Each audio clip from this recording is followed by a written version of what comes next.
So now that the new year has started, and even the Chinese New Year is starting, this is the time to think about New Year resolutions and reassess the things we've done in the past year. And while looking at what I've done personally during the past year, what I've done differently, something important comes up because it's a major change from what I've been doing before.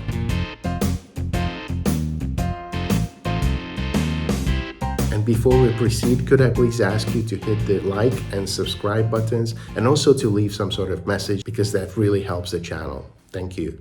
So every year, like everyone else, I have a set of resolutions, and these are about writing a book or learning a language and things like that. And typically, at the end of the year, these things haven't really worked out. And there are, of course, reasons for that because I get busy and there's work, there's family, there's all sorts of things. So these New Year resolutions typically don't work for me. Last year, I started using audiobooks, and I did this with quite a bit of dedication, even though I only started really listening to them from somewhere around April. By the end of the year, I read about 70 full books. And now I'm listening to audiobooks for at least 1 or 2 hours every day. That's something that is completely different from I've been doing before. And now that a new year is starting, I wanted to talk about this a little bit. There were many changes in my life during the last year, not the least because I had moved to China the year before. And so there's always something I haven't been doing before. But one thing that stands out is really my newfound passion for audiobooks. I've been using audiobooks on and off for the previous something like 3-4 years, and I've subscribed to Audible, and I've been using their monthly credit of one book to listen to audiobooks, but somehow I never really got hooked on. And the reason for that, it was probably that I could not find the books that I really wanted to read, so there was always some sort of compromise. And the first time I started listening to books with a little more enthusiasm was when I discovered Libby. And I made a video separately about Libby. This is basically a digital library app. So you subscribe to it through your local library. I have a library membership through the Cambridge City Library. And then you can digitally borrow books and read them. Or you can also borrow audiobooks and listen to them. And somehow maybe the app was quite convenient. So I started to use Libby to listen to more books. And so this is how I slowly started to read more books. But then Libby also has a relatively limited selection of audiobooks. So this interest of mine didn't really go any further. But then later I changed my phone. I changed my phone to an iPhone. And as part of iPhone, there's the Apple Books app in it. And basically, Apple Books app allows me to access a much larger collection of books. And many of them are audiobooks. And through that app, I started to listen to more audiobooks. And then I discovered that this is really, really convenient because when I'm traveling or when I'm taking a walk or having a breakfast or pretty much doing anything that doesn't require my full attention, I can just listen to books.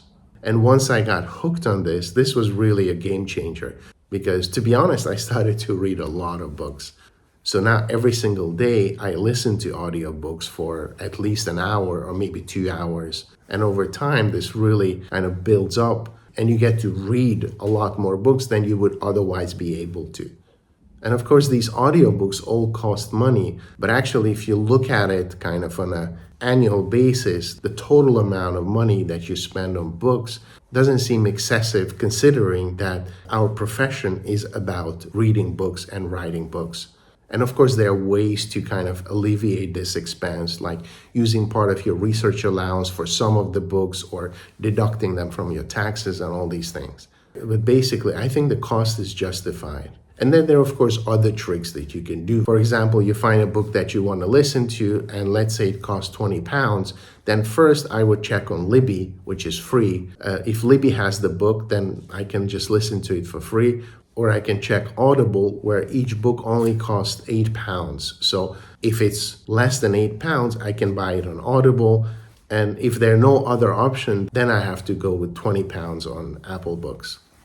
And something that I eased into gradually was listening to them at higher speed than normal. So this was something I was not very enthusiastic about initially, but then I found out that if I would read something that is, say, 20 hours long, if I put it at 1.2 speed instead of 1, then I save like 4 hours or something. And actually, I really don't notice the difference between the speed of 1 to 1.2. So speeding the recording up by 20% is not something that you really notice. This is something completely tolerable.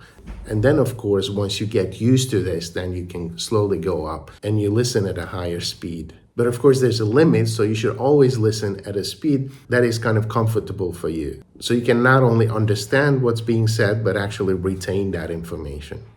And one thing that I really like in listening to audiobooks is that I can do this in several languages. So it's not limited to listening to English books, but you can listen to books in other languages. Say, for me, Hungarian or Russian has been quite important, but I can also listen to books in Chinese, and I can use this tool to kind of learn to get more comfortable with other languages. So if there's a language I'm learning, I can even slow it down a little bit so it's easier for me to listen, and then just listen to a chapter or a section and maybe repeat it over and over to get more acquainted with the language. But basically have access to several different languages, and I think that's just priceless. It's wonderful.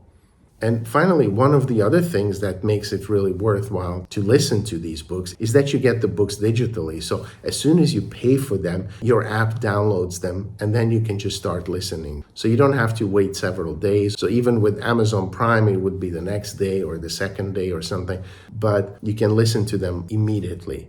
And once again, for books that otherwise would have to be shipped from overseas, this is really, really good. So the backdraw is that you don't have all the books in audiobook format, and especially books that are more research-oriented or more academic. I think these ones we usually don't find amidst the selection of audiobooks, but I think there's still plenty of other books that I always wanted to read. I just never had the time, or something that I read when I was younger and I wanted to reread again, like classics of literature and other kind of things. This is perfect for these kinds of books. For example, recently I reread the entire Sherlock Holmes anthology narrated by Stephen Fry. It was wonderful because I've read one or two novels from it in the past. And of course, I watched some of the TV series and the movies. So I had a relatively good idea about the Sherlock Holmes phenomenon. But then listening through the entire collection, and I don't remember, but it was something like 80 hours, kind of brought me to an entirely different level of understanding. And so I understood a lot of references to this, which otherwise I didn't notice. So I didn't know that Dr. House was connected to this. I never thought about the colonial background to all this, like Britain's connections to India, the Middle East, or America. And now I feel that I have a much better grasp at not only the Sherlock Holmes novels, but also maybe the historical period in which it was set. This is very interesting. So I really wanted to recommend everyone to start listening to audiobooks, because I think this is one of the clear examples where technology allows us to do something that we haven't been able to do before. And it's very, very helpful. So it goes easy on your eyes. You can do this on a train. You can do this standing on a metro, or you can do this while you're walking on the street. Almost in any situation when you have like 10, 15, 20 minutes or an hour, you can just use your headphone and then just start listening. And once it becomes a routine, you notice that the volume that you consume actually gradually piles up. And so you've read lots of books that you wanted to read, but otherwise you wouldn't have had the time to read. Okay, so I realized that I'm not the only one listening to audiobooks, so I'm quite curious as to your experience. Please write in the message section below, and thank you for listening, and see you next time.